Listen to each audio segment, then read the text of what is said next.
ಮುಗಿಯದ ಬಂಧನ ಭಾಗ 21. ಫೋನಿನ ಇನ್ನೊಂದು ತುದಿಯಲ್ಲಿದ್ದ ಸುಹಾಸ್ ಅತ್ಯಂತ ಕಠಿಣವಾಗಿ ನಿಮ್ಮ ವಿಳಾಸವನ್ನು ಕೊಡಿ ಅಂತ ಹೇಳ್ತಾನೆ. ಅಶ್ವಿನಿ ತಕ್ಷಣವೇ ನಂಬರ್ 32 ವಸಂತ್ ನಗರ ಅಂತ ವಿಳಾಸವನ್ನು ತಿಳಿಸ್ತಾಳೆ. ಆ ಮಾತು ಮುಗಿತಿದ್ದಂತೆಯೇ ಅವನು ಧನ್ಯವಾದವನ್ನು ಹೇಳದೆ ತಕ್ಷಣ ಪಟ್ ಅಂತ ಫೋನನ್ನು ಕಟ್ ಮಾಡಿಬಿಡ್ತಾನೆ. ತನ್ನ ಮೊಬೈಲ್ ಪರದೆ ಕಪ್ಪಾಗುವುದನ್ನು ನೋಡುತ್ತಾ ಅಶ್ವಿನಿ ನೆಮ್ಮದಿಯ ನಿಟ್ಟುಸಿರು ಬಿಟ್ಲು. ಅವಳು ತನ್ನ ಪಕ್ಕದಲ್ಲೇ ನಿಂತಿದ್ದ ಪುಟ್ಟ ಅನ್ವಿತಾಳ ಕಡೆಗೆ ಪ್ರೀತಿಯಿಂದ ತಿರುಗಿ ಹೇಳ್ತಾಳೆ, ನೋಡು ಕಣ್ಣು, ನಿನ್ನ ತಂದೆ ನಿನ್ನನ್ನು ಕರೆದುಕೊಂಡು ಹೋಗಲು ಇವಾಗೇ ಬರ್ತಾ ಇದ್ದಾರೆ. ನೀನು ತುಂಬ ಒಳ್ಳೆ ಹುಡುಗಿ ಅಲ್ವಾ? ಅವ್ರ ಜೊತೆ ಸೈಲೆಂಟಾಗಿ ಮನೆಗೆ ಹೋಗಬೇಕು, ಗುಡ್ ಗರ್ಲ್ ಥರ ಇರಬೇಕು, ಸರಿಯಾ ಅಂತ ಹೇಳ್ತಾಳೆ. ಆಕೆ ಏನೇ ಹೇಳಿದರೂ ಕೂಡ ಅನ್ವಿತಾಗೆ ತುಂಬ ಪ್ರಿಯ. ಅವಳು ಏನೇ ಹೇಳಿದ್ರು ಹ್ಞೂ ಅಂತಾನೆ ತಲೆ ಆಡಿಸ್ತಾಳೆ. ಕೊನೆಗೆ ಅನಿವಾರ್ಯವಾಗಿ ಸರಿ ಅಂತ ಹೇಳ್ತಾಳೆ. ಆದರೆ ಅವಳ ಪುಟ್ಟ ಮನಸ್ಸಿನಲ್ಲಿ ಮುಂದೆ ಏನು ಮಾಡಬೇಕು ಎಂಬ ರಹಸ್ಯ ಯೋಜನೆಯೊಂದು ಕೂಡ ರೂಪುಗೊಳ್ತಾ ಇತ್ತು. ಅವಳು ಮನಸ್ಸಿನಲ್ಲೇ ಆಲೋಚಿಸಲು ಪ್ರಾರಂಭಿಸ್ತಾಳೆ.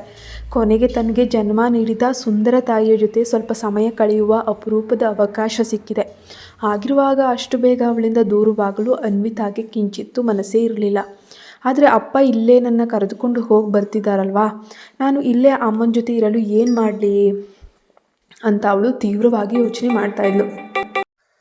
ಆದರೆ ಪಕ್ಕದಲ್ಲಿದ್ದ ಆರವ್ ಅವಳ ಮುಖಭಾವವನ್ನು ನೋಡಿ ಅವಳ ಉದ್ದೇಶವನ್ನು ತಕ್ಷಣವೇ ಅರ್ಥ ಮಾಡ್ಕೊಳ್ತಾನೆ. ಅವನು ತನ್ನ ಕೈಗಳನ್ನು ಜೋಡಿಸಿ ಸಮಾಧಾನ ಪಡಿಸುತ್ತಾ, ಅನ್ವಿತಾ, ನಿಮ್ಮ ಅಪ್ಪನಿಗೆ ನಮ್ಮ ಅಮ್ಮ ಅಂದರೆ ಸ್ವಲ್ಪನೂ ಅಂದರೆ ಕಿಂಚಿತ್ತೂ ಇಷ್ಟನೂ ಇಲ್ಲ, ಗೌರವನೂ ಇಲ್ಲ. ಆದ್ದರಿಂದ ಅವರು ನಿನ್ನನ್ನು ಇಲ್ಲಿ ಇರಲು ಖಂಡಿತ ಬಿಡೋದಿಲ್ಲ.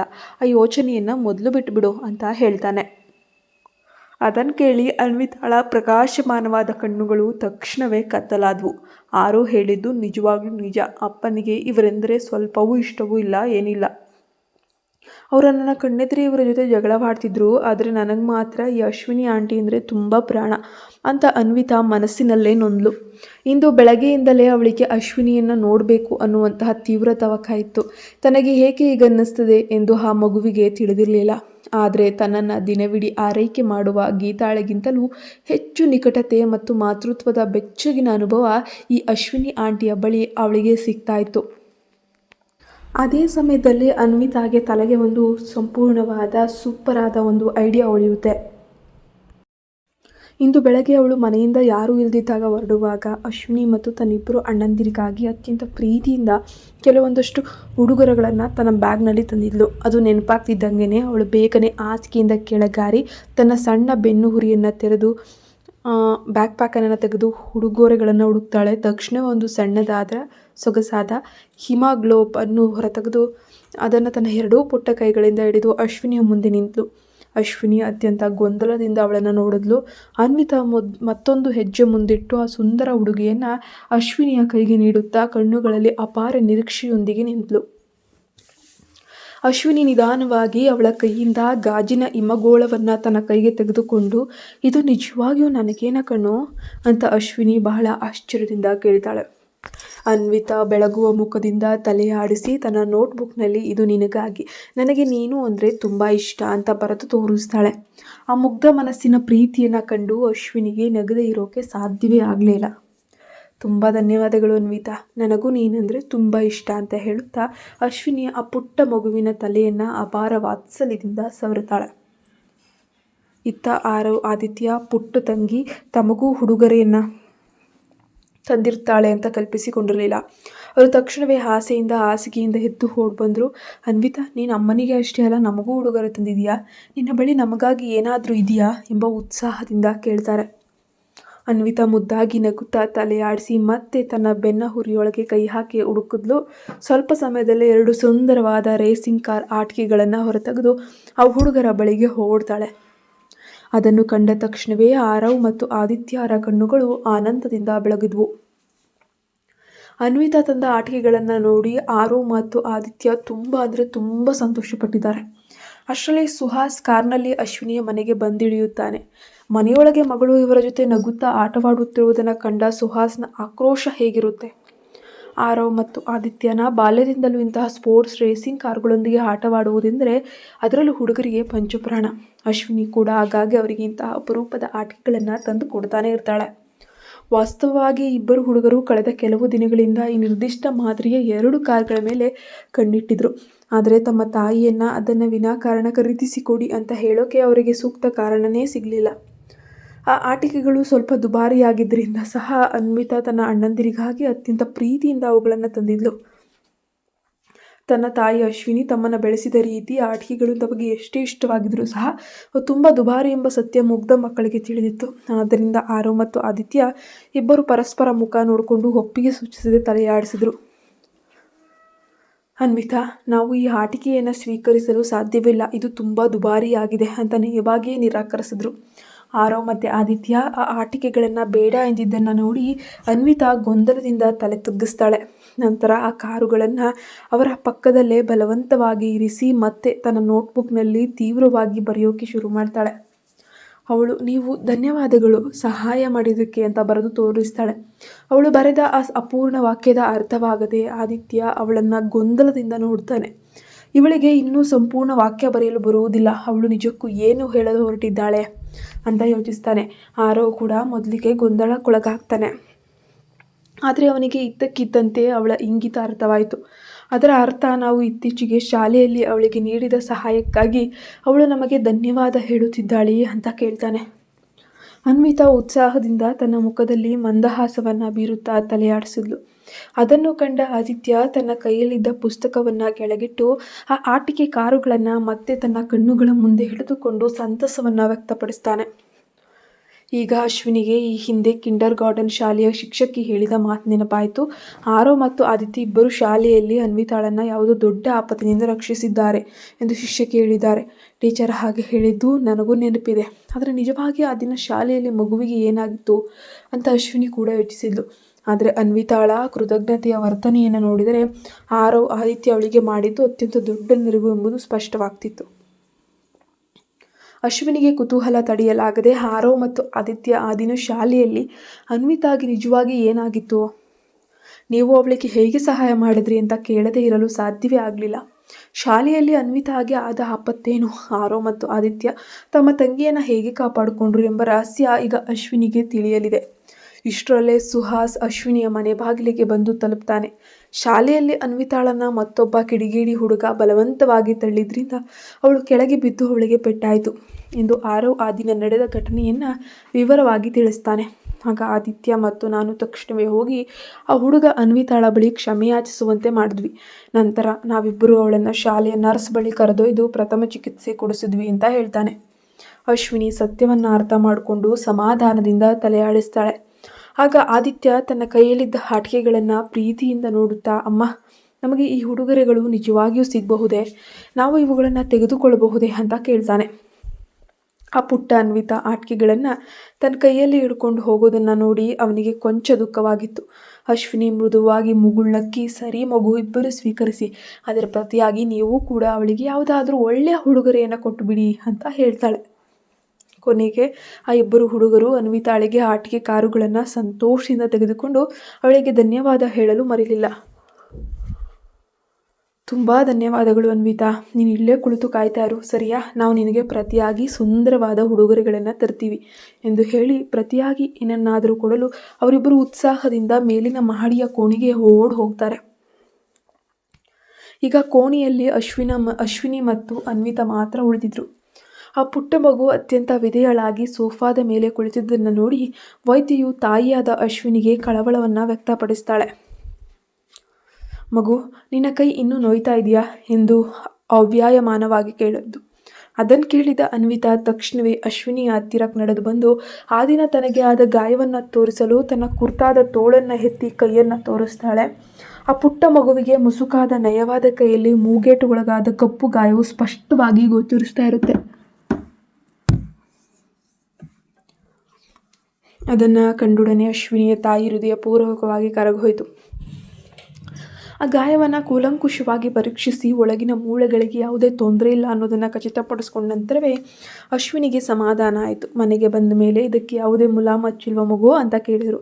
ಅನ್ವಿತಾ ಕೆಲವು ಸೆಕೆಂಡ್ಗಳ ಕಾಲ ಮೌನವಾಗಿ ನಿಂತು ನಂತರ ಅಶ್ವಿನಿ ಚಿಂತಾಕ್ರಾಂತಳಾಗಿರುವುದನ್ನು ನೋಡಿ ಇಲ್ಲ ಎಂಬಂತೆ ತಲೆಯಾಡಿಸಿದ್ಲು. ಅದು ಅಶ್ವಿನಿಯ ಹೃದಯವನ್ನು ಇನ್ನಷ್ಟು ಮಗದಷ್ಟು ನೋಯಿಸಿತು. ಇದಷ್ಟು ಸ್ಪಷ್ಟವಾಗಿ ಕಾಣುವ ಗಾಯವನ್ನು ಸುಹಾಸ್ ಗಮನಿಸದೇ ಇರಲು ಹೇಗೆ ಸಾಧ್ಯ? ತನ್ನ ಸ್ವಂತ ಮಗಳ ಗಾಯಕ್ಕೆ ಕನಿಷ್ಠ ಒಂದು ಮುಲಾಮನ್ನು ಹಚ್ಚಿ ಪಾಲಿಸದಷ್ಟು ಕಲ್ಲು ಹೃದಯವೇ ಅವನಿಗೆ ಎಂದು ಒಳಗೊಳಗೆ ಬೆಂದೇ ಹೋದ್ಲು. ಆಗ ಅನ್ವಿತಾ ಯಾಕೆ ಹಾಗಾಗಿ ಅವನ ಬಂಗಲೆಯಿಂದ ಓಡ್ ಹೋಗ್ತಿದ್ಲು ಎಂಬುದು ಅವಳಿಗೆ ನೆನಪಾಯಿತು. ಸುಹಾಸ, ನೀನು ತಂದೆಯಾಗಲು ಸಂಪೂರ್ಣ ಅನರ್ಹ ಅಂತ ಮನಸ್ಸಿನಲ್ಲೇ ಶಾಪ ಹಾಕಿದ್ಲು. ತಾನು ತಿಳಿಯದೇನೆ ತನ್ನ ತಂದೆಯನ್ನು ಅಶ್ವಿನಿಯ ಎದುರು ಕೆಟ್ಟವನನ್ನಾಗಿ ಮಾಡಿದನೆಂದು ಅರಿಯದ ಅನ್ವಿತಾ ತನ್ನೆದುರಿಗಿದ್ದ ತಾಯಿಯತ್ತ ಕುತೂಹಲದಿಂದ ನೋಡ್ತಿದ್ದಾಳೆ. ನಾನು ಮುಲಾಮು ಹಚ್ಚಿಲ್ಲ ಎಂದು ಹೇಳಿದರೆ ಅಶ್ವಿನಿ ಆಂಟಿ ನನಗೆ ಸಹಾಯ ಮಾಡುತ್ತಾರೆಯೇ ಎಂದು ಆಶಾಯಮಾನವಾಗಿ ಆಲೋಚಿಸಿದ್ಲು. ಮಗುವಿನ ಕಣ್ಣಿನ ನೋಟದಲ್ಲಿದ್ದ ಆಶಯವನ್ನು ಅರ್ಥ ಮಾಡಿಕೊಂಡು ಅಶ್ವಿನಿಗೆ ಪ್ರಜ್ಞೆ ಬಂದು ಗಾಯದ ಮೇಲೆ ಮೆಲ್ಲನೆ ಬೆರಳುಗಳನ್ನು ಚಲಿಸಿದ್ಲು. ಇಲ್ಲೇ ಕುಳಿತಿರು ಕಣ್ಣು, ನಾನು ವೈದ್ಯಕೀಯ ಪೆಟ್ಟಿಗೆ ಫಸ್ಟ್ ಏಡ್ ಬಾಕ್ಸ್ನ ತಂದು ಕೊಡ್ತೀನಿ ಅಂತ ಮೆಲ್ಲನೆ ವಿಶ್ವಾಸದಿಂದ ಹೇಳಿದ್ಲು. ಅನ್ವಿತಾ ಉತ್ಸಾಹದಿಂದ ತಲೆಯಾಡಿಸಿದ್ಲು. ಅವಳ ಕಣ್ಣುಗಳು ಅಪಾರ ಸಂತೋಷದಿಂದ ಹೊಳಿತಾ ಇದ್ವು. ಆ ದೃಶ್ಯವನ್ನು ನೋಡಿ ಅಶ್ವಿನಿಯ ಹೃದಯ ಮತ್ತೆ ಕರಗಿತ್ತು. ಅವಳು ತಕ್ಷಣವೇ ಎದ್ದು ಹೋಗಿ ಮೆಡಿಕಲ್ ಕಿಟ್ಟನ್ನು ತಂದು ತನ್ನ ಮುದ್ದಿನ ಮಗಳ ಗಾಯಕ್ಕೆ ಅತ್ಯಂತ ಎಚ್ಚರಿಕೆಯಿಂದ ಮತ್ತು ಪ್ರೀತಿಯಿಂದ ಔಷಧವನ್ನು ಹಚ್ಚೋಕೆ ಶುರು ಮಾಡ್ಕೊಳ್ತಾಳೆ. ಅವಳು ಡಾಕ್ಟರ್ ಆಗಿದ್ದರಿಂದ ಸ್ವಾಭಾವಿಕವಾಗಿಯೇ ಅವಳ ಸ್ಪರ್ಶ ತುಂಬ ಜಾಗರೂಕತೆಯಿಂದಲೂ ಸೌಮ್ಯತೆಯಿಂದಲೂ ಕೂಡಿರುತ್ತೆ. ನೋಯ್ತಾ ಇದೆಯಾ ಮಗು ಅಂತ ಮುಲಾಮ್ ಹಚ್ಚುವಾಗ ಅನ್ವಿತಾಳನ್ನು ಅತ್ಯಂತ ಕಾಳಜಿಯಿಂದ ನೋಡುತ್ತಾ ಕೇಳ್ತಾಳೆ. ಅನ್ವಿತಾ ಇಲ್ಲ ಅಂತ ನಗುಮುಖದಿಂದ ತಲೆಯಾಡಿಸಿ ಅಶ್ವಿನಿ ತನ್ನ ಗಾಯಕ್ಕೆ ಔಷಧ ಹಚ್ಚುವುದನ್ನು ನೋಡಲು ತನ್ನ ತೋಳನ್ನು ಇನ್ನಷ್ಟು ಸಡಿಲಗೊಳಿಸಿ ಬಾಗಿಸಿದ್ಲು. ತಾಯಿಯ ಈ ಮೃದುವಾದ ಸ್ಪರ್ಶ, ಕಾಳಜಿ ಅನ್ವಿತಾಳ ಮನಸ್ಸಿನಲ್ಲಿ ಅಪಾರ ಪ್ರೀತಿಯನ್ನು ಮೂಡಿಸಿದೆ. ಅಷ್ಟರಲ್ಲೇ ಸುಹಾಸ್ ಮನೆಗೆ ಬಂದು ತಲುಪ್ತಾನೆ. ಅಶ್ವಿನಿ ತನ್ನ ಮಗಳ ಗಾಯಕ್ಕೆ ಔಷಧಿ ಹಚ್ಚುತ್ತಿರುವುದನ್ನು ಮತ್ತು ಮಕ್ಕಳೆಲ್ಲರೂ ಒಟ್ಟಿಗಿರುವುದನ್ನು ಕಂಡ ಸುಹಾಸ್ನ ಪ್ರತಿಕ್ರಿಯೆ ಹಬ್ಬ. ಅಶ್ವಿನಿ ತನ್ನ ಗಾಯಕ್ಕೆ ಅತ್ಯಂತ ಎಚ್ಚರಿಕೆಯಿಂದ ಮುಲಾಮ್ ಹಚ್ಚುವುದನ್ನು ಅನ್ವಿತಾ ಕಣ್ಣೆಡವೆ ಇಡದೆ ನೋಡ್ತಾನೆ ಇದ್ದಾಳೆ. ಅವಳ ಮುಗ್ಧ ಮನಸ್ಸಿನಲ್ಲಿ ಆಲೋಚನೆಗಳು ಸುಳಿದಾಡ್ತಿದ್ದಿವೆ. ಆ ಅಶ್ವಿನಿ ಆಂಟಿಯ ಕೈಗಳು ಕೂಡ ಎಷ್ಟು ಸುಂದರವಾಗಿವೆ ಮತ್ತು ಇವರು ನನ್ನ ತಂದೆಗಿಂತ ಎಷ್ಟೊಂದು ಸೌಮ್ಯ ಹಾಗೂ ಪ್ರೀತಿ ಉಳ್ಳವರಾಗಿದ್ದರು. ಇವರು ಔಷಧ ಹಚ್ಚುವಾಗ ನನಗೆ ಕಿಂಚಿತ್ತು ನೋವಿನ ಅನುಭವವೇ ಆಗ್ತಾ ಇಲ್ಲ. ನನಗೆ ಇವರೆಂದರೆ ಈಗ ಇನ್ನೂ ಹೆಚ್ಚು ಇಷ್ಟವಾಗ್ತಿದ್ದಾರೆ. ಅಶ್ವಿನಿ ಅನ್ವಿತಾಳ ಗಾಯಕ್ಕೆ ಔಷಧ ಹಚ್ಚಿ ಮುಗಿಸಿದಂತೆಯೇ ಮೇಲಿನ ಮಹಡಿಯಿಂದ ಆರವ್ ಮತ್ತು ಆದಿತ್ಯ ತಂಗಿಗೆ ನೀಡಲು ತಂದ ಉಡುಗೊರೆಗಳೊಂದಿಗೆ ಕೆಳಗೆ ಬಂದರು. ಆ ಇಬ್ಬರು ಹುಡುಗರ ಕೈಯಲ್ಲಿ ಬೇರೆ ಬೇರೆ ಬಣ್ಣದ ಸುಂದರವಾದ ಸ್ಟಫ್ಡ್ ಟಾಯ್ಸ್ ಅಂದರೆ ಚಿಕ್ಕ ಚಿಕ್ಕ ಆಟಿಕೆಗಳು. ಇವರು ಪುಟ್ಟ ತಂಗಿಯ ಹತ್ತಿರಕ್ಕೆ ತಂದು, ಅನ್ವಿತಾ, ನಾವು ಈ ಗೊಂಬೆಗಳನ್ನು ನಮ್ಮದೇ ಆದ ಸ್ವಂತ ಉಳಿತಾಯ ಹಣದಿಂದ ಖರೀದಿಸಿದ್ದು. ನೀನು ಇದನ್ನು ನಿನ್ನೊಂದಿಗೆ ಮನೆಗೆ ತೆಗೆದುಕೊಂಡು ಹೋಗಬಹುದು ಅಂತ ಪ್ರೀತಿಯಿಂದ ಹೇಳ್ತಾರೆ. ಮತ್ತು ಆ ಗೊಂಬೆಗಳು ತುಂಬ ಸುಂದರವಾಗಿದ್ವು. ಅದರ ಮಕ್ಕಳು ಅವುಗಳೊಂದಿಗೆ ಪ್ರತಿದಿನ ಆಟವಾಡುತ್ತಿದ್ದರಿಂದ ಅವು ಕೊಂಚ ಕೊಳಕಾಗಿದ್ವು. ಶ್ರೀಮಂತ ಸುಹಾಸ್ ಅಂದರೆ ಅವನ ಐಷಾರಾಮಿ ಬಂಗಲೆಯಲ್ಲಿ ಬೆಳೆದ ಅನ್ವಿತಾಗೆ ಆ ಸಾಮಾನ್ಯ ಗೊಂಬೆಗಳು ಸೂಕ್ತವಲ್ಲದಂತೆ ಕಾಣ್ತಿದ್ವು. ಆದರೆ ತನ್ನದೇ ವಯಸ್ಸಿನ ಪ್ರೀತಿಯ ಅಣ್ಣಂದಿರಿಂದ ತನ್ನ ಜೀವನದಲ್ಲೇ ಪ್ರಥಮ ಬಾರಿಗೆ ಇಂತಹ ಉಡುಗೊರೆಯನ್ನು ಪಡೆದಿದ್ದರಿಂದ ಅನ್ವಿತಾಳಿಗೆ ಒಂದು ರೀತಿಯ ಅಪಾರವಾದ ಖುಷಿ, ಸಂತೋಷವಾಗುತ್ತೆ. ಅವಳು ಅತ್ಯಂತ ಹೆಮ್ಮೆಯಿಂದ ಗೊಂಬೆಗಳನ್ನು ಸ್ವೀಕರಿಸಿ ತನ್ನ ಬಳಿ ಇದ್ದ ಬೆನ್ನು ಹುರಿಗಿಂತಲೂ ಬಿಗಿಯಾಗಿ ತನ್ನ ಎದೆಗೆ ತಬ್ಬಿಕೊಂಡ್ಳು. ಸ್ವಲ್ಪ ಸಮಯದ ನಂತರ ಅನ್ವಿತಾ ಆ ಗೊಂಬೆಗಳನ್ನು ಮಡಿಲಲ್ಲಿ ಇರಿಸಿಕೊಂಡು ತನ್ನ ನೋಟ್ಬುಕ್ನಲ್ಲಿ ದೊಡ್ಡದಾಗಿ ನಿಮಗೆ ತುಂಬ ಧನ್ಯವಾದಗಳು ಅಂತ ಬರೆದು ಆರವ್ ಮತ್ತು ಆದಿತ್ಯರಿಗೆ ತೋರಿಸ್ತಾ ಇದ್ದಾಳೆ.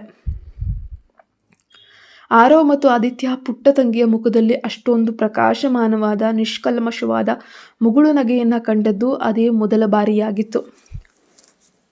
ಅವಳು ಬೇರೊಂದು ಮಹಿಳೆಯಿಂದ ಹುಟ್ಟಿದ ತಮ್ಮ ತಂದೆಯ ಮಗಳಾಗಿರ್ಬೋದು ಅನ್ನೋ ಒಂದೇ ಒಂದು ಕಾರಣಕ್ಕೆ ಇಷ್ಟು ದಿನ ಅವರಿಬ್ಬರು ಅವಳನ್ನು ತಪ್ಪಿಸುತ್ತಾ ಬರ್ತಾ ಇದ್ರು. ಆದರೆ ಇಂದು ಅವಳ ಆ ಸುಂದರವಾದ ಮುಗ್ಧ ನಗುವನ್ನು ನೇರವಾಗಿ ನೋಡಿದಾಗ ಆ ಇಬ್ಬರು ಹುಡುಗರ ಹೃದಯಗಳು ಒಂದು ಕ್ಷಣ ನಿಂತು ಹೋದಂತಾಯಿತು. ಅವರಿಬ್ಬರು ಆಶ್ಚರ್ಯ ಮತ್ತು ಪ್ರೀತಿಯಿಂದ ಒಬ್ಬರನ್ನೊಬ್ಬರು ನೋಡಿಕೊಳ್ಳುತ್ತಾ ಆ ಪುಟ್ಟ ತಂಗಿಯ ಮೇಲಿನ ಪ್ರೀತಿಯನ್ನು ಮನಸ್ಸಿನಲ್ಲೇ ಒಪ್ಪಿಕೊಳ್ಳೋಕೆ ಶುರು ಮಾಡ್ತಾರೆ. ಅನ್ವಿತಾ, ಆರವ್ ಮತ್ತು ಆದಿತ್ಯ ಹೀಗೆ ಒಂದಾಗಿ ನಗುತ್ತಾ ಸಮಯ ಕಳೆಯುತ್ತಿರುವಾಗಲೇ ಮನೆಯ ಹೊರಗೆ ಸುಹಾಸ್ನ ಒಂದು ಐಷಾರಾಮಿ ಕಾರ್ ಬಂದು ನಿಲ್ಲುತ್ತೆ. ಕಠೋರ ಮುಖ ಹೊತ್ತು ಮನೆಯೊಳಗೆ ಬರುವ ಸುಹಾಸ್ ಈ ದೃಶ್ಯವನ್ನು ನೋಡಿ ಎಷ್ಟು ಹೊಟ್ಟೋರ್ಕೊಳ್ತಾನೆ. ಅಶ್ವಿನಿ ಮತ್ತು ಸುಹಾಸ್ನ ನಡುವೆ ನಡೆಯಲಿರುವ ತೀವ್ರ ಮುಖಾಮುಖಿಯನ್ನು ನೋಡೋಣ. ತಮ್ಮ ನಡುವೆ ಇರುವಂತಹ ಸಣ್ಣ ಪುಟ್ಟ ಕಹಿ ನೆನಪುಗಳನ್ನೆಲ್ಲ ಮರೆತು ಪ್ರಕಾಶಮಾನವಾಗಿ ನಗ್ತಾ ಇರುವಂಥ ಪುಟ್ಟ ಅನ್ವಿತಾಳನ್ನು ನೋಡಿ ಆರವ್ ಮತ್ತು ಆದಿತ್ಯ ತಮ್ಮ ತಲೆಯನ್ನು ಕೆರಕೊಳ್ತಾ ಇದ್ದಾರೆ. ಅವರ ಮನಸ್ಸಿನಲ್ಲಿ ಸುಂದರ ಭಾವನೆಗಳು ಮೂಡ್ತಾ ಇದ್ದಾವೆ. ಅಬ್ಬಪ್ಪ, ನಮ್ಮ ಮಲತಂಗಿ ಎಷ್ಟೊಂದು ಮುದ್ದಾಗಿದ್ದಾಳೆ ಮತ್ತು ಮುಗ್ಧವಾಗಿದ್ದಾಳೆ. ಇನ್ನು ಮುಂದೆ ಎಂದೂ ಇವಳನ್ನು ಎಂದಿಗೂ ದ್ವೇಷಿಸೋದೇ ಬೇಡ. ಅಷ್ಟರಲ್ಲಿ ಆ ಮೂವರು ಮಕ್ಕಳು ಪರಸ್ಪರ ಅತ್ಯಂತ ಪ್ರೀತಿಯಿಂದ ಸಂವಹನ ನಡೆಸ್ತಾ ಇರೋವಂಥದ್ದನ್ನು ನೋಡಿ ಅಶ್ವಿನಿಯ ಮಾತೃ ಹೃದಯ ಮೃದುವಾಯಿತು. ಅನ್ವಿತಾಳ ತಲೆಯನ್ನು ವಾತ್ಸಲ್ಯದಿಂದ ಸವರುತ್ತಾ ಅವಳು ತನ್ನ ಪುತ್ರರನ್ನು ಕೇಳಿದ್ಲು, ಮಕ್ಕಳೇ, ನೀವು ಅನ್ವಿತಾ ಜೊತೆ ಸ್ವಲ್ಪ ಹೊತ್ತು ಆಟವಾಡ್ತೀರಿ. ನಂತರ ಅವಳು ಮುಂದುವರಿಸ್ತಾಳೆ, ನಾನು ನನ್ನ ಮೆಡಿಕಲ್ ಸಂಸ್ಥೆಗೆ ಫೋನ್ ಕರೆ ಮಾಡಿ ಇವತ್ತು ಆಸ್ಪತ್ರೆಗೆ ಬರುವುದು ಸ್ವಲ್ಪ ತಡವಾಗ್ತದೆ ಅಂತ ತಿಳಿಸ್ಬೇಕು. ನಾನು ಈಗ ತಾನೇ ಅನ್ವಿತಾಳ ಕೈಗೆ ಮುಲಾಮಚ್ಚಿದ್ದೀನಿ. ಅವಳಿಗೆ ಮತ್ತೆ ಪೆಟ್ಟಾಗದಂತೆ ಜಾಗರೂಕವಾಗಿ ನೀವೆಲ್ಲರೂ ಆಟ ಆಡಬೇಕು, ಸರಿನಾ? ಆರವ್ ಮತ್ತು ಆದಿತ್ಯ ವಿಧೇಯತೆಯಿಂದ ತಲೆ ಆಡಿಸ್ತಾರೆ. ತಕ್ಷಣವೇ ಅಶ್ವಿನಿ ಫೋನ್ನಲ್ಲಿ ಮಾತನಾಡಲು ಮಹಡಿಯ ಮೇಲಿದ್ದ ತನ್ನ ಕೋಣೆಗೆ ಹೋಗ್ತಾಳೆ. ಅಮ್ಮ ಮೇಲಕ್ಕೆ ಹೋಗ್ತಾ ಇದ್ದಂಗೆನೇನೆ ಆರವು ತಂಗಿ ಕಡೆ ತಿರುಗಿ, ಅನ್ವಿತಾ, ನಾವು ಮೂವರು ಸೇರಿ ಲೋಗೋ ಗೇಮ್ ಆಡೋಣ ಅಂತ ಕೇಳ್ತಾನೆ. ಸಾಮಾನ್ಯವಾಗಿ ಹುಡುಗಿಯರು ಯಾವ ಆಟಿಕೆಗಳನ್ನು ಇಷ್ಟಪಡ್ತಾರೆ ಅಂತ ತಿಳಿದಿರೋದ್ರಿಂದ ಇಬ್ಬರು ಹುಡುಗರು ತಮ್ಮ ಅತ್ಯಂತ ನೆಚ್ಚಿನ ಆಟಿಕೆಯನ್ನು ಅವಳೊಂದಿಗೆ ಹಂಚಿಕೊಳ್ಳಲು ಆಹ್ವಾನಿಸಿದರು ಅಷ್ಟೇ. ಅದನ್ನು ಕೇಳಿ ಅನ್ವಿತಾಳ ಹೊಳೆಯುವ ಕಣ್ಣುಗಳು ಆನಂದದಿಂದ ಮತ್ತಷ್ಟು ಪ್ರಕಾಶಮಾನವಾಗಿ ಹೋದವು. ಅವಳು ತಕ್ಷಣವೇ ಉತ್ಸಾಹದಿಂದ ತಲೆ ಆಡಿಸ್ತಾಳೆ. ಅಬ್ಬಾ, ಇದು ನಾನು ಮನೆಯಿಂದ ಓಡಿ ಬಂದು ಅಶ್ವಿನಿ ಆಂಟಿ ಮನೆಗೆ ಬಂದದ್ದು ಎಷ್ಟೊಂದು ಒಳ್ಳೆಯದಾಯಿತು. ಅಶ್ವಿನಿ ಆಂಟಿ ನನ್ನ ಗಾಯಕ್ಕೆ ಪ್ರೀತಿಯಿಂದ ಔಷಧವನ್ನು ಹಚ್ಚಿದ್ರು. ಈಗ ಆರವ್ ಮತ್ತು ಆದಿತ್ಯ ನನ್ನನ್ನು ತಮ್ಮ ಜೊತೆ ಆಟ ಆಡೋಕೆ ಕರೀತಿದ್ದಾರೆ ಅಂತ ಅವಳು ಮನಸ್ಸಿನಲ್ಲೇ ಕುಣಿದಾಡಿದ್ಲು. ಆರವ್ ಮತ್ತು ಆದಿತ್ಯರ ಬುದ್ಧಿವಂತಿಕೆ ಮತ್ತು IQ ಸಾಮಾನ್ಯ ಮಕ್ಕಳಿಗಿಂತ ಬಹಳ ಹೆಚ್ಚಾಗಿದ್ದರಿಂದ ಅಶ್ವಿನಿ ಅವರಿಗೆ ವಯಸ್ಕರು ಆಡುವಂತಹ ಅತ್ಯಂತ ಸಂಕೀರ್ಣವಾದ ಆಟಿಕೆಗಳನ್ನು ಖರೀದಿಸಿ ಕೊಡ್ತಾ ಇದ್ಲು. ಅದರ ಮೂಲಕ ಬೃಹತ್ ಕಟ್ಟಡ ಯಂತ್ರಗಳ ಮಾದರಿಗಳನ್ನು ನಿರ್ಮಿಸ್ತಿದ್ರು. ಪ್ರಸ್ತುತ ಅವರ ಒಂದು ದೊಡ್ಡ ಪ್ರಾಜೆಕ್ಟ್ ಅರ್ಧಕ್ಕೆ ನಿಂತಿತ್ತು. ಆರವ್ ತುಂಬ ದಯೆಯಿಂದ ಅನ್ವಿತಾಗೆ ಹೇಳ್ತಾನೆ, ಅನ್ವಿತಾ, ಇದನ್ನು ಹೇಗೆ ಜೋಡಿಸ್ಬೇಕಂತ ನಿನಗೆ ತಿಳಿದಿದ್ರೆ ಚಿಂತಿಸಬೇಡ. ಮೊದಲು ನಾವು ಇದನ್ನು ಹೇಗೆ ಮಾಡ್ತೇವೆ ಅಂತ ಗಮನಿಸಿ ನೋಡು. ಆಮೇಲೆ ನೀನು ಈಸಿಯಾಗಿ ಕೆಲಸವನ್ನು ನೀನು ಕೂಡ ಮಾಡ್ಬೋದು ಅಂತ ಹೇಳ್ತಾನೆ. ಅನ್ವಿತಾ ಕೂಡ ಮೌನವಾಗಿ ಅದನ್ನೇ ನೋಡುತ್ತಾ ಖುಷಿಯಿಂದ ತಲೆ ಆಡಿಸ್ತಾಳೆ. ಅವರು ಸಾಲು ಸಾಲಾಗಿ ಲೋಗೋ ಬ್ಲಾಕ್ಗಳನ್ನು ಜೋಡಿಸುತ್ತಿರುವುದನ್ನು ಅತ್ಯಂತ ಏಕಾಗ್ರತೆಯಿಂದ ನೋಡ್ತಾನೆ ಇದ್ಲು. ಶೀಘ್ರದಲ್ಲೇ ಅವಳು ಕೂಡ ಕೆಲವು ಬ್ಲಾಕ್ ನುಣುಕುಗಳನ್ನು ಕೈಗೆತ್ತಿಕೊಂಡು ಅವರು ಮಾಡುತ್ತಿದ್ದಂತೆಯೇ ನಿಖರವಾಗಿ ಜೋಡಿಸೋಕೆ ಅವಳು ಕೂಡ ಪ್ರಾರಂಭಿಸಿದ್ಲು. ಇದನ್ನು ನೋಡಿದ ಆರವ್ ಮತ್ತು ಆದಿತ್ಯ ಮೊದಲಿಗೆ ಅವಳಿಗೆ ಮಾರ್ಗದರ್ಶನ ನೀಡೋಕೆ ಸಿದ್ಧರಾಗಿದ್ರು. ಆದರೆ ಆ ಪುಟ್ಟು ಹುಡುಗಿ ಪ್ರತಿಯೊಂದನ್ನು ಅತ್ಯಂತ ವೇಗವಾಗಿ ಚುರುಕಾಗಿ ಕಲಿತಾ ಇರೋಂಥದ್ದನ್ನು ಕಂಡು ಅವರು ಆಶ್ಚರ್ಯದಿಂದ ನಿಂತು ವೀಕ್ಷಿಸಿದ್ರು. ಕೆಲವು ನಿಮಿಷಗಳಲ್ಲಿ ಅವಳು ಹುಡುಗರ ವೇಗಕ್ಕೆ ಸಮನಾಗಿ ಸೂಕ್ಷ್ಮ ನಿಖರತೆಯಿಂದ ಬ್ಲಾಕ್ಗಳನ್ನು ಜೋಡಿಸೋಕೆ ಶುರು ಮಾಡಿದ್ಲು. ಆರವ್ ಮತ್ತು ಆದಿತ್ಯ ಒಂದು ಕ್ಷಣ ಸಂಪೂರ್ಣವಾಗಿ ಮೂಕರಾದರೂ ತಮ್ಮ ತಾಯಿ ತಮ್ಮ ತೀಕ್ಷ್ಣ ಬುದ್ಧಿವಂತಿಕೆಯನ್ನು ನೋಡಿ ಸಂಕೀರ್ಣ ಆಟಿಕೆಗಳನ್ನು ತಂದುಕೊಟ್ಟಿದ್ರು. ಆದರೆ ಈಗ ಈ ಪುಟ್ಟ ಅನ್ವಿತಾ ಕೂಡ ನಮಗೆ ಸಾಟಿಯಾಗಿ ಅದೇ ವೇಗದಲ್ಲಿ ಜೀನಿಯಸ್ನಂತೆ ಲೋಗೋನ ಜೋಡಿಸ್ತಾ ಇದ್ದಾಳಲ್ವಾ? ಇದಕ್ಕೆ ಕಾರಣ ನಾವಿಬ್ಬರು ಮತ್ತು ಇವಳು ಒಂದೇ ತಂದೆಗೆ ಹುಟ್ಟಿದಂತಹ ರಕ್ತದ ಜೀನ್ಸ್ ಎಂಬುದೇ ಎಂದು ಇಬ್ಬರು ಆಲೋಚಿಸುತ್ತಾ ಆಶ್ಚರ್ಯದಿಂದ ಮುಳುಗಿ ಹೋಗ್ತಾರೆ. ಕತೆ ಮುಂದುವರಿಯುತ್ತೆ. ಪ್ಲೀಸ್ ನಮ್ಮ ಚಾನಲ್ಗೆ ಸಬ್ಸ್ಕ್ರೈಬ್ ಆಗಿ, ಪಕ್ಕದಲ್ಲಿ ಕಾಣೋ ಬೆಲ್ ಐಕನ್ನ ಪ್ರೆಸ್ ಮಾಡಿ, ನೋಟಿಫಿಕೇಶನ್ ಆನ್ ಮಾಡಿ.